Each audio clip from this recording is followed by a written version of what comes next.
Babuthwala, ngokubona kwakhona njengomuntu ongumthandazi, nabathandazela abantu bayaphila, njengomuntu mhlawumbe ophinde ubalapha abantu ngokwesintu, both ngokwesintu nangokomthandazo. Siyabona manje ama-musicians kumbe abalingisi esithi ngama-actor nama-actress bayadideka mani, uthola umuntu we-actor, hawu jikijiki umuntu usuyathwasa manje. Mawubuka wena iyenziwa yini leyo nto leyo? Alright, asiqale lana khona into engiyithandayo mina ngumelaphi. Iyayithi theme yami, life with balance, physical and spiritual. Lapho umuntu enyameni ngilapha kumoya. Understand? Njengamanje usukhuluma-ke usufinyelela ukuthi mina ngiyibona kanjani le yabantu abanekhono qala lokucula nalabo futhi aba-actayo. Ake siyibuyise lapha-ke nje sikhulume ngathi thina njengabantu bendle emnyama. Uma ukhuluma ngesizwe sase-Afrika, ukhuluma ngesizwe se-rhythm, abantu ababekhula beshaya igubhu, lento besivusa lento okuthiwa ukuzina. Angithi-ke umuntu owumculi uyimbongi. Understand? Immediately lo muntu owumculi imbongi, immediately kufika iculo kuye, usuke engayithumile yena.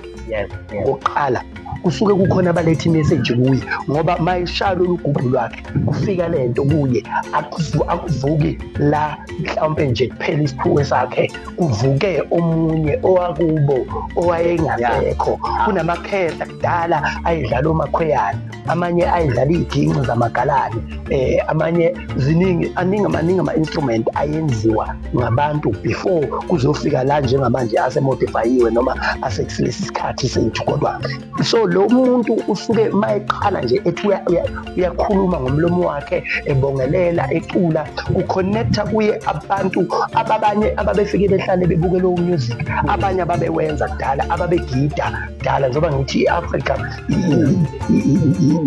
isizwe se-rhythm. So ma esekhonektha naleya nto bese liyaphakama ithi ehlala kubo or isalukazi sakubo sizonamathela kuye, bese sifuna lezi zinto ezifuna ngoba simbonile noma simzwile e-invoker ngalesi siphiwo sakhe. Kusho ukuthi wena ngale nkathi ucula uthi wena uculela abantu abaphilayo kanti usuculela nabangasekho, usubathinta automatically ngale ndlela. That's why ngithi u-invoker bona wena ungekho aware, bese iyakunamathela-ke lento le, and which is not wrong ngokwenza. Yingakho kubona kakhulu ngazuthi abantu nje abayizimvumi banalo moya lo, vele lokhu kufanele kwenzeke ngoba vele nto basuke beyithashe nabo benganakile. Omunye usuke engene ngazi kanti ungenwe yilo muntu vele owayenza leza zinto. Exactly. Manje Babuthwala-ke ngoba siningi isizwe mhlawumbe singazi, mhlawumbe ubona umuntu hawu uyacula nje nangu sibanibani siyathwasa manje bese siyaqala siyabehlulela. Uthi ngabantu mhlawumbe abehlulela labo bantu abagcine befikelwa yileyo mali empilweni. Uma uhlakaniphe kahle, do not ever ujaje into ongazange wayikhathaza or uyifunda nangokuya. Investigate, ube neqiniso ngento, ungamgxeki umuntu ungazange ufinyelele kuye futhi umbuze ukuthi-ke mhlawumbe kutrenda ukuthi sekukhona okuyi-fake nokunjani, but wena as umuntu ohlakaniphileyo ungakwenzi, ungalenzi lephutha lokuthi ucriticize into ongazange ongazilutho. Exactly. Hey, into le futhi ngoba sihleli la emadolobheni, siseyuvele njengamanje la esikhona bafowethu, mhlawumbe uzozibuza nje umuntu ukuthi uBabuthwala lo bamtholapho omanandisi i-conversation imthola uBabuthwala njengamanje, ngube chaza uBabuthwala sila eyuvele njengamanje. Babuthwala siyayibona imikhuba, ungathi mhlawumbe imikhuba kumbe imihlola, mhlawumbe siyazi ukuthi ngenkathi sengento ingenzeka, siyababona iy'ngane ziyathwasa emalokishini, uhlangane nengane encane, Jehova sifake lento nibiza ngoma ababhethi ubuhlalo, uhlangana nengane emalokishini, Jehova uze uyibuze ukuthi kanti kuyathwaswa yini la emadolobheni. Okay. Elokishini leli gama lithi elokishini indawo angithi la kuphila khona abantu. Futhi umhlaba wonke ungokwaJehova. Lisho njalo iBhayibheli lokugcwala kwawo yabo umhlaba wonke ungolwaJehova. So angicabangi ukuthi mhlawumbe kunama-bylaws athi okuthile okuyi-ritual ngoba wena ukhulela elokishini ungakwenzi. Okokuqala ufuna ukubamba ukuthi ake ngibekise njengoba la eGoli la kuseGoli kusho ukuthini the place of God. Angithi kwafika obabamkhulu bethu babezokwenzani la babezomba igolide bezophilisa imindeni yabo. Understand? Abanye bagcina bathola izindlu baphila khona la bafela khona abanye. Yabo zavuka iy'ngane uqonda ukuthi uma ngabe laba bantu lemimoya mayivuka kufanele iyovuka kule ngane yala elokishini kufanele ayinayo i-background yayo yakwaNongoma noma yakuphi kufanele ivuke kuphi-ke. Yazi yathula lento le manje kuthiwa kanjani-ke mhlawumbe abantu asazi ngobuningi ngoba sasazi thina ukuthi uma ubona umuntu oyisangoma kube ubona umuntu oyinyanga umuntu omdala loyo mhlawumbe ozawuphuma namaboya lapha emadlebeni yabona abantu abampunga. Manje sekujwayelekile nje ukuthi inyanga uyayibona encane uyambona usisi ubhuti nje osakhulayo inyanga lowo muntu loyo uyambona omdala. Kahle kahle ukuthwasa yinto kumbe idlozi livumeleke ukuthi umuntu ngamngena esengakanani mhlawumbe. There's no age restriction because umuntu uzikhomba ezalwa ukuthi lo mntwana lo unesiphiwo.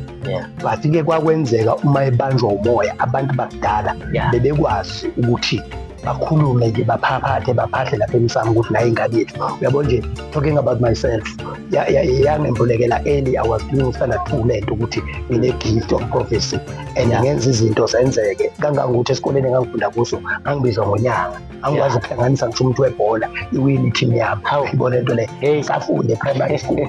So kodwa abazali bami bakubona lokhu bahamba bathi ngacelelwa ukuthi angize ngiqede isikole ngiqede isikole ngahamba ngaye college nakhona futhi ngacelelwa ngisho ukusebenza. Understand? So la kukhona la osekuleka khona umuntu uyambona ezalo ukuthi une-gift and then bese kwenziwa iy'nsiko zakhona accordingly umuntu ngisho ezelwe kuba khona ngisho nokuhamba wambona aliphahlelwayo nje emncane kunabantu abadla amagobongo bebancane kodwa kungenje ukuthi kuphakamiswa lo moya kwenziwa nje into egcwalisayo ukuthi kufanele lo mntwana akakhule aze abe sebangeni lokuhlukanisa okubi nokuhle. So mina ngesingami ngithi it is wrong ukuthi umntwana engakakwazi ukuhlukanisa u-wrong no-right kodwa bese kuthiwa yes ungenwe ngamakhehla yes ungenwe bobani but mawusuthi uyabheka umuntu nomuntu njengoba ngithe there is a spiritual life umuntu there is a physical life kukhona ezinye izinto azozenza physical bese ziyayi-affect into yawo-spirituality bese kugcina kungcola igama labantu noma nabelaphi bendabuko as the whole. Ezike kwenzeka njengamanje njengoba ukhuluma ngey'ngane ey'ncane ukuthi uyayithola ingane nayo ethwasile uyayibona njengamanje njengoba nje kuDisemba isesethaveni iyajayiva iyathuka ifaka ubuhlali ifaka amabhithi yini ishode ngumuntu ozoyikhokhela yini na kunabantu asebenza ibhizinisi ngento yokuthwasisa abantu. Manje-ke bakuthwala-ke ake sithi nayo ingane uyayibona iyinyanga kumbe iwumthandazo uyayibona wena njengomuntu omdala ma kuba mhlambe nabantu abayakhona laphana kuna mhlambe abantu bayasho bathi uyazenza izinto ziyenzeka mhlawumbe ngoba siyazi ukuthi phela umuntu owumthandazo ngumuntu omela phindaba uyawazi ukuqalekisa lowo muntu loyo kunjalo ngithi uyakwazi futhi ukuphilisa. Manje ingane ngoba phela inhliziyo yengane siyazi ukuthi ingacasuka manje ngoba ukhuluma lapha ukuthi ufuna umuntu akwazi ukuhlukanisa okuhle nokubi. Lowo muntu loyo amathuba ukuthi engabalimaza abantu ngalesithiyo lesi angakanani? Sengadipenda ngoba wonke umuntu nomuntu unementsho. Angizukhuluma kakhulu ngento yokuthwasa nokwethwasisa kodwa ngizoveza umbono wami. Uma kuwukuthi kukhona mhlawumbe ulalele ekhaya ongamphatha kabi angixolele. Kuzoya ngokuthi lo muntu ukhulisephi ngoba kuneqiniselo lithi kuyenzeka njengoba ngisho ukuthi abanye they do business ngalento yokuthwasisa. Usebonile nje ukuthi le ngane nalento asuke ukuyivusa ngaleso sikhathi ngoba kufanele ngingenele imali akanendaba nokuthi uma iphuma la izona. Abanye they are so very cautious and careful ukuthi bayaqaphele umuntu bamentorishe ngendlela eyiyona akwazi ukuthi uma yezweni angasilimazi isizwe. Kakhulu esikhuthazayo ukuthi akube nabantu abazokwenza into ewubuqiniso ngoba uma uzothatha umntwana nawe ombonayo nje ukuthi lo mntwana ukhelesi noma enza izinto vele uzolimaza yena mawulimazayo nolimaza nesizwe baningi abantu njengoba sebulimala nje manje belaphi bendabuko kuvuka izinto eziningi kungenxa abantu ababekhelesi nabanye abaphushwe isisu bese becabangela sona ngoba ufuna ucabange nesisu ufuna ucabangele wena uphinde ucabangele nabanye abantu manje bakuthwala uyakhuluma lapha kuyangifikela nakho ukhuluma ukuthi abantu bayakwazi ukuphakamisa ingane befaka imimoya ekwelapha enganeni kuyenzakala ibhizinisi kahle kahle uma uwumelaphi kumbe umthandazeli wabantu lento yokukhokhisa abantu mhlawumbe iqale kanjani i-right yini ngoba phela abantu siyazi ukuthi ngoba sila eGoli nje abasebenza abantu mhlawumbe basebenza ngalokho ukukhokhisa khona kume kanjani mhlawumbe mangazama ukuchazela abantu ngaleyo nto leyo Manandisa ufuna ungishayisa ngabantu abangakushaya abantu bazositholela namhlanje ngicela ukusho ukuthi engizobe ngikusho umbono wami mina njengothwala bangakushayi hayi bazongixolele right I grew up in a family of healing. My grandfather bekalapha amakhambi esintu umqomodlela amashangana uNkamkamba sendlela wakusona lokuyena owavuka lapha kimi ugogo wami eyinkunzi yomthandazi intombi yakwaNgcobo Elina eyinkunzi yomthandazi aziwa ukube kwakuyilezi yakhathi nje naye ngabe uyatrenda yabo ngoba izinto ebekwazi ukuzenza ngamanzi lokhu nami engikwazi ukwenza into eyenzeka ekhaya kwakungekho ukuthi kwathwala kuhlolwa ngamalini kwakufika nje umuntu alashwa bese kubuya abantu bakulowo muzi sebezobonga ngibona sekungena umuntu nemfuyo mhlambe ngaba inkomo imbuzi yayizonto ngisho kahle kuyabonga yakhokho uzongilinda nje uzongilinda then bese kuzwe angithi yabona ngikhuluma la ekuthandazeleni that is my grandma ugogo wami wayenze njalo asiye kumkhulu ngaphi manzi endlela waphuza umkhulu ngakithi nje there's a traceable history ukuthi is the first person wakwazi ukulapha lento kuthiwa ukuthi i-stroke you understand so ngalezo khathi inyanga nenyanga bekwaziwa ukuthi inyanga ikhokhelwa ngenkomo akusikho ukukhokhisa lokho yini i-principle yasekwelapheni the general principle inyanga ikhokhelwa ngani ngenkomo kwakwenzelani lokho na kwakuyindlela leyo yokubonga uma umuntu futhi sekukuthi usesindile uyikhokhile inkomo mayefisa ukuthi edonye yokeda olokho kuthiwa nje kubo inyanga bekhokhelwa ngenkomo namhlanje ke usuke ayibone nje inkomo lokhu usukile uzela hayi ayikho lana awusungenkomo la inkomo seyihlala ebheki ingakho-ke ivela lapho lento yani yokuthi abantu bese beyakhokhisa inyanga nje yayikhokhelwa nenkomo basekhona-ke abantu uyabo nje mina ngike ngahamba kule field for 11 years ngilapha nje abantu ngibathandazela ngingabatshaji lutho up until kwavuka leli khehla angithi ngithanda kwavuka leli khehla leli laligaya umuthi yabo lase lizothi-ke mina ngifuna inkomo yabo so bakuthwala ngoba kudala ukhona lapha kwezokwelapha futhi ucacisile ukuthi uyakwazi ukwelapha ngokomoya isonto leyo uyakwazi ukwelapha ngokwesintu lakho manje ziningi iy'nyanga nkosi yami ziningi iy'nyanga nami nje ngoba uma ngiphelela nje umsebenzi ngavuka kusasa lokhu iy'nyanga manje uyihlukanisa kanjani-ke inyanga nenyanga mbumbulu iqiniso lithi abantu abawile in other spheres of life they decide to become traditional healers some people bayizinyanga abanye enye into ebalimazile abantu i-social media ubone kufaka umhlakuva kwathiwa wenza u-1 no-2 kwafaka umuntu uthile kwathiwa wenza u-1 no-2 ebona ku-social media kanti i-instruction yokuthi umbiwa kanjani akanayo abesebona ukuthi ngingayithatha lento ngoba ilapho ukuthi ngimbonile uManandisa unalokufa ahamba axebula abuyise yabo mhlawumbe kwenzeke ucile ukuyishayisa abese sethi I know let me just become inyanga you understand uthi sayidile so lowo muntu lowo akangeniwe ungenile yabo manje-ke ubungozi-ke bokungena entweni onganabubizo lwayo mhlawumbe bukanjani mhlawumbe bafundise abantu ngoba hayi asisazongcwaba kunama-challenges yabona njengoba ngibeka nje ukuthi ungawubona umuthuzo kuthiwa wenzani awuthi ngisho lento omunye wakwangibona ngihambe naye ukuthi lo muntu lo uyabethela, lo muntu lo wenza ukuthi yabo wawuthatha wahamba waya nawo kwelakhe igceke noma egceke wafika wagubha wafaka akasifakanga esesithatha isigogwana yabo wasewile. You understand? Because kunento ethi uyinikiwe lento ubizelwe kulento. You understand?